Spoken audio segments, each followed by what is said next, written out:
Hi there. In this video, I'd like to show you how to create time entries for vendors or subcontractors in GetMyTime, get them approved and pushed to QuickBooks for vendor invoicing. Alright, so we're going to start by logging into GetMyTime, go into timesheet. From here, we'll pick the vendor that we want to select timer for. We're logged in as an admin, so a lot of people are in this list that we can select from. There are some employees, but we're going to select vendor Bob. We're going to create a couple of time entries. We're going to put 32 minutes here, get some notes. We're going to put 60 minutes here, no notes here. Alright, so once we created the time entries, 32 minutes and 1 hour, we're going to go click here, submit rows, click submit, and we'll approve. Okay, so once these two time entries have been approved, they're ready to be exported to QuickBooks. Now we're going to click on expenses, and we're going to create one expense entry. Again, we'll select vendor Bob, and we're going to say new expense. Okay, so we'll pick a client.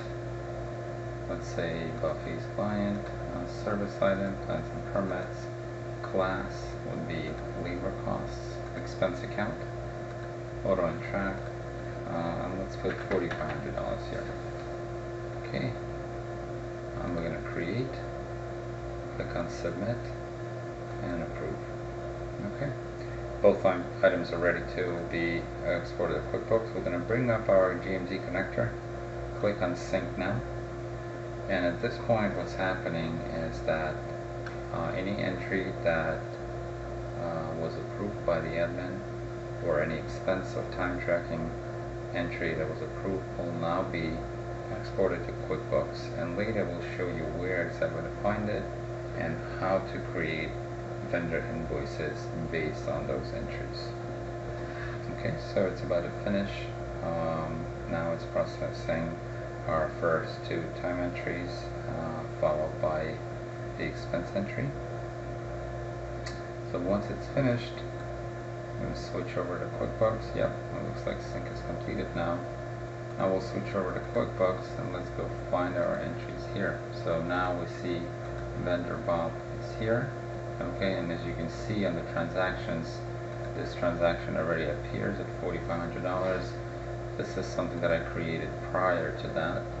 Alright, now we're going to go and right click on Bob and say enter bills. Okay, so we're going to create enter bill, and now because we had it open before, we're just going to discard it, and we're going to select Bob again.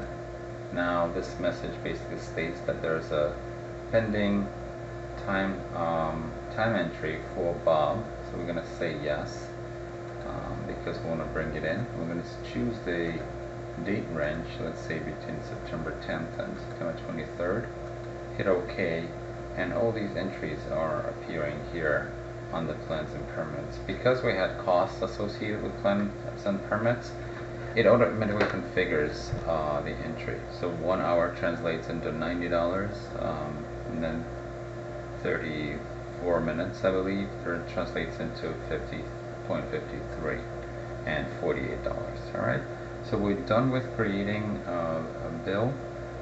We can switch over to credit, and we can always add transactions here. So you can either create a bill or a credit.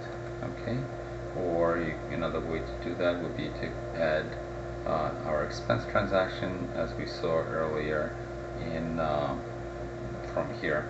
As you can see on the right hand side, we just click on the check and it's going to create a check for $4,500. That's something that we brought over from GetMyTime. Alright, so I hope this was helpful, and if you have any questions, please email us at support@getmytime.com. Thanks again.